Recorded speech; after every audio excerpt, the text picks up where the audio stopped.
Wafatnya Nabi Muhammad SAW menjadi kepedihan besar bagi umat Islam. Bukan hanya kehilangan sosok manusia kekasih Allah Subhanahu wa Ta'ala, wafatnya Nabi juga memberi tanda bahwa kiamat sudah dekat. Bagaimana cemasnya umat Islam di detik-detik kepergian Rasul? Apa yang dirasakan oleh umat Islam kala itu mendapati Rasul yang jatuh sakit parah, dan apa saja pesan beliau bagi umat Islam? Mari kita melihat ke belakang di saat detik terakhir.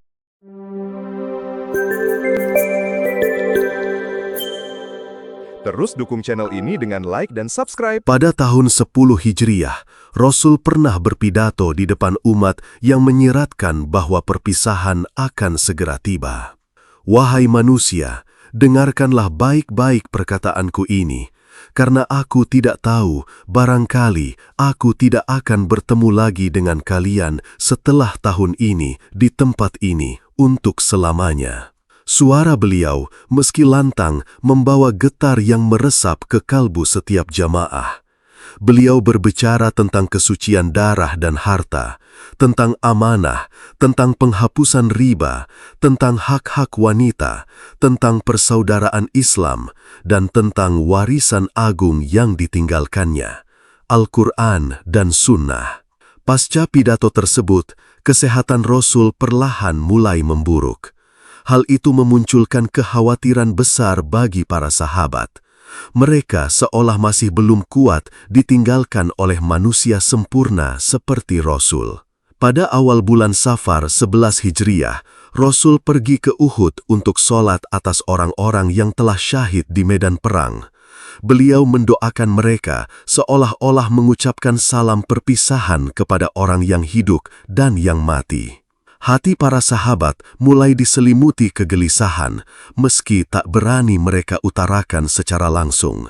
Di tengah kunjungannya, beliau berpidato, "Sesungguhnya aku lebih dahulu meninggalkan kalian, karena aku menjadi saksi atas kalian, dan demi Allah, aku benar-benar akan melihat tempat kembaliku saat ini. Aku telah diberi kunci-kunci gudang dunia atau kunci-kunci dunia, dan demi Allah, aku tidak takut kalian akan musyrik sepeninggalku. Tetapi aku takut kalian akan bersaing dalam masalah ini." Sepulang dari Baqi pada 29 Safar 11 Hijriah, Rasul mulai sakit. Awalnya hanya pusing dan demam ringan, namun hari demi hari sakit itu semakin memberat. Demamnya tinggi, hingga panas tubuhnya terasa dari atas selimut yang menyelimutinya.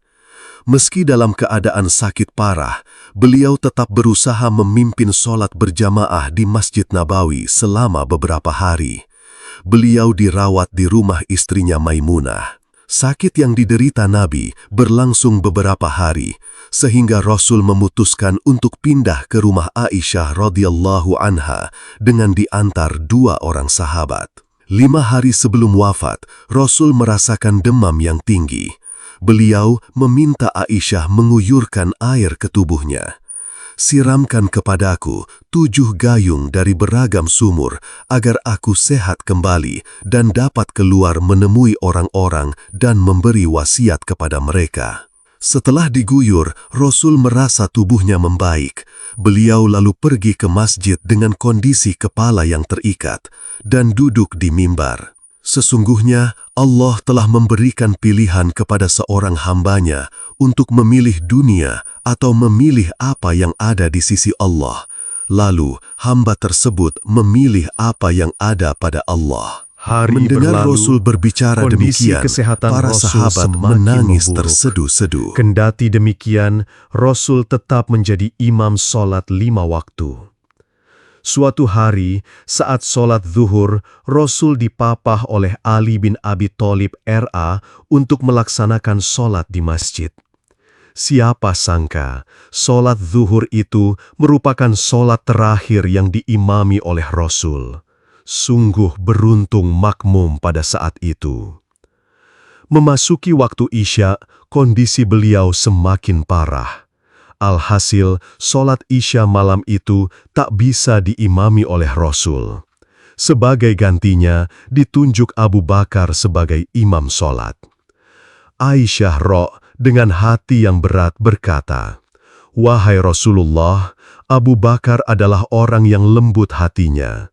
Jika ia menggantikan posisimu mengimami sholat, ia tidak akan sanggup karena banyak menangis."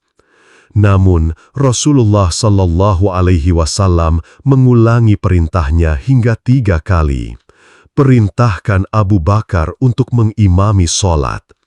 Ini adalah isyarat kuat akan siapa yang akan memikul tanggung jawab umat setelah beliau. Selama beberapa hari berikutnya, Abu Bakar lah yang menjadi imam sholat. Fatimah Az-Zahra putri kesayangan Rasulullah Sallallahu Alaihi Wasallam, tak pernah beranjak jauh dari sisi ayahnya. Melihat penderitaan sang ayah, hatinya hancur. Suatu ketika, ia berkata, "Betapa berat penderitaan ayahku." Rasulullah menenangkannya, "Tidak ada lagi penderitaan atas ayahmu setelah hari ini, wahai Fatimah." Pernah suatu ketika, Rasul membisikkan 2 hal yang membuat Fatimah menangis dan tersenyum secara bersamaan. Pertama, Rasul membisikkan bahwa dirinya akan segera pergi meninggalkan dunia. Bisikan kedua, Rasul mengatakan bahwa Fatimah jadi orang pertama di keluarganya yang akan menyusul pergi ke surga.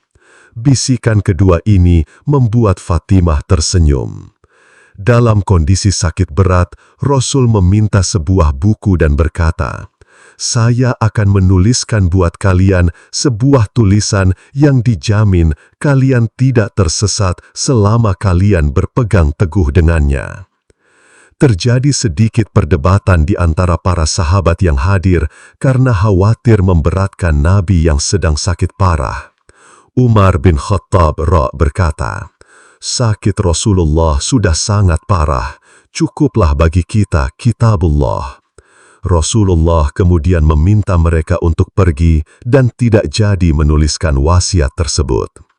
Selain itu, beliau meminta uang 7 dinar yang tersisa di rumahnya segera disedekahkan. Rasul tak ingin bertemu Allah dengan kondisi masih menyimpan harta dunia. Senin 12 Rabiul Awal tahun 11 Hijriah di Madinah, umat Muslim tengah melaksanakan sholat subuh di Masjid Nabawi. Imam waktu subuh kala itu adalah Abu Bakar As-Siddiq. Kala itu, jamaah masjid merasa lega dan terpukau. Betapa tidak, tirai kamar Aisyah yang menghadap ke masjid terbuka. Dari sana, nampak wajah Rasul berseri-seri bagai bulan purnama menyaksikan barisan jamaah yang tengah sholat. Karena itu, para sahabat hampir saja membatalkan sholatnya karena kegembiraan yang amat sangat. Sahabat mengira Rasul dalam kondisi pemulihan dan akan segera keluar untuk ikut sholat berjamaah. Bahkan, Abu Bakar hendak mundur dari posisi imam untuk memberikan tempat bagi Rasul. Sayangnya, Rasul memberikan isyarat supaya sahabat melanjutkan sholat subuh dan menutup kembali tirai kamarnya. Senyum itu nampaknya menjadi senyum terakhir Rasul bagi para sahabat. Sebab setelahnya kondisi Rasul menurun dengan sangat cepat. Rasul menemui sakaratul maut. Aisyah memangku kepala Rasul di pangkuannya. Abdurrahman membawa siwak yang masih basah. Rasul memandang siwak itu, dan Aisyah melunakkan siwak itu dengan giginya. Rasul bersiwak dan itu merupakan satu amalan terakhir beliau. Di dekat beliau ada sebuah bejana berisi air. Beliau mencelupkan tangannya ke dalam air itu, lalu mengusapkannya ke wajahnya seraya berkata, "La ilaha illallah." Setelahnya, kondisi Rasul menurun dengan sangat cepat. Rasul menemui sakaratul maut. Aisyah memangku kepala Rasul di pangkuannya. Abdurrahman membawa siwak yang masih basah. Rasul memandang siwak itu, dan Asiyah mengambil siwak itu dan melunakkannya dengan giginya. Rasul bersiwak, dan itu merupakan satu amalan terakhir beliau. Di dekat beliau ada sebuah bejana berisi air. Beliau mencelupkan tangannya ke dalam air itu, lalu mengusapkannya ke wajahnya seraya berkata, "La ilaha illallah, sesungguhnya kematian memiliki sekarat." Fatimah R.A. melihat keadaan ayahnya yang semakin kritis, tak kuasa menahan tangis pilu. Alangkah beratnya derita ayahanda. Rasulullah Shallallahu Alaihi Wasallam dengan suara yang hampir tak terdengar berbisik, "Tidak ada lagi penderitaan atas ayahmu setelah hari ini." Ketika itu datang seorang tamu ke rumah Rasul. Fatimah tak mengenal tamu tersebut dan tak memperbolehkan masuk karena Rasul tengah sakit keras. Fatimah bergegas menemui Rasul. "Wahai anakku, siapa tamu itu?" "Aku tidak tahu, ayah, tapi sepertinya ini pertama kalinya aku bertemu dengannya," kata Fatimah. Rasul menjawab, "Wahai anakku, ketahuilah bahwa orang yang kamu lihat adalah yang mengakhiri kenikmatan sesaat. Dia yang memisahkan pertemuan di dunia. Dia adalah malaikat maut." Mendengar itu, tangis Fatimah pecah. Malaikat maut masuk mendekati Rasul ditemani Jibril. Rasulullah Shallallahu Alaihi Wasallam bertanya, "Wahai Jibril, katakan padaku, apa hakku di hadapan Allah Subhanahu wa Ta'ala?" Malaikat Jibril menjawab, "Wahai Rasulullah, pintu-pintu langit akan terbuka dan para malaikat sudah menantikanmu di sana. Semua pintu surga telah terbuka lebar menantikan kedatanganmu." Meskipun mendengar kabar gembira dari malaikat Jibril, Rasulullah Shallallahu Alaihi Wasallam masih terlihat cemas. Melihat kecemasan sang Rasul, malaikat Jibril bertanya, "Mengapa engkau masih cemas seperti itu? Apakah engkau tidak bahagia mendengar kabar ini, ya Rasulullah?" Rasulullah Shallallahu Alaihi Wasallam kembali bertanya, "Beritahukanlah kepadaku bagaimana nasib umatku kelak." Malaikat Jibril menjawab, "Jangan khawatirkan nasib umatmu, ya Rasulullah. Aku mendengar Allah Subhanahu wa Ta'ala berfirman kepadaku, Aku telah mengharamkan surga bagi selain umat Muhammad, hanya umatmu yang berhak memasukinya." Mendengar itu, Rasulullah merasa sedikit tenang. Tak terasa, saat-saat kepergian sang Rasul semakin dekat. Malaikat Israel terlihat menjalankan tugasnya. Dengan perlahan, ruh Nabi Muhammad Sallallahu Alaihi Wasallam diambil. Tubuh beliau dibanjiri oleh keringat. Urat-uratnya sang Nabi tampak tegang. Sembari merasakan sakit yang tiada tara, Nabi Muhammad Sallallahu Alaihi Wasallam berkata, "Wahai Jibril, betapa sakitnya sakaratul maut ini." Melihat Rasulullah Sallallahu Alaihi Wasallam, malaikat Jibril hanya bisa memalingkan wajahnya. Ia tidak tega melihat beliau dalam penderitaan. "Wahai malaikat Jibril, apakah engkau merasa jijik melihatku sehingga kau memalingkan wajahmu?" tanya Rasulullah Sallallahu Alaihi Wasallam. Malaikat Jibril menjawab, "Siapakah yang akan tega melihat kekasih Allah menghadapi ajalnya?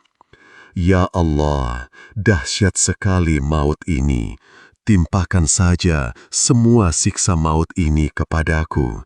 Jangan timpakan kepada umatku." Setelah dimandikan, jasad beliau diwudukkan sebagaimana wuduk untuk sholat. Selesai dimandikan, tiba saatnya untuk mengkafani jasad Rasulullah sallallahu alaihi wasallam. Sesuai dengan ajaran beliau tentang kesederhanaan, bahkan dalam urusan kematian, beliau dikafani dengan 3 helai kain kafan berwarna putih bersih yang terbuat dari katun dari Sahul, sebuah daerah di Yaman. Tidak ada gamis, baju kurung, ataupun imamah serban yang dipakaikan. Hanya 3 lembar kain yang membungkus tubuh mulia beliau. Kesederhanaan ini menjadi pelajaran abadi bagi umatnya, bahwa di hadapan Allah semua manusia sama, dan kemewahan dunia tak ada artinya ketika menghadap Sang Pencipta. Setelah dikafani, jasad Rasulullah sallallahu alaihi wasallam diletakkan di atas sebuah ranjang di dalam kamar Aisyah radhiyallahu anha. Prosesi solat jenazah untuk beliau pun berlangsung dengan cara yang sangat istimewa dan belum pernah terjadi sebelumnya. Para sahabat tidak mensolatkan beliau secara berjamaah dengan satu imam. Sebaliknya, mereka masuk ke dalam kamar Aisyah radhiyallahu anha secara bergantian, dalam kelompok-kelompok kecil dan masing-masing melakukan solat jenazah secara perorangan. Kelompok pertama yang masuk adalah kaum laki-laki dari kerabat dekat beliau. Setelah mereka selesai, masuklah kelompok laki-laki Muhajirin, kemudian laki-laki Ansor. Gelombang demi gelombang kaum laki-laki datang untuk memberikan penghormatan terakhir dan mendoakan sang Nabi. Setelah kaum laki-laki selesai, barulah kaum wanita masuk secara berkelompok untuk mensolatkan beliau. Kemudian, anak-anak pun diberi kesempatan yang sama. Kamar kecil Aisyah radhiyallahu anha seolah menjadi lautan doa dan air mata. Setiap individu mencurahkan isi hatinya, mendoakan keselamatan dan tempat tertinggi bagi Rasulullah sallallahu alaihi wasallam, seraya mengenang segala jasa dan kebaikan beliau. Tidak ada komando imam, yang ada hanyalah getaran hati tulus dari setiap jiwa yang merasa kehilangan. Prosesi solat jenazah ini berlangsung sepanjang hari Selasa hingga malam Rabu.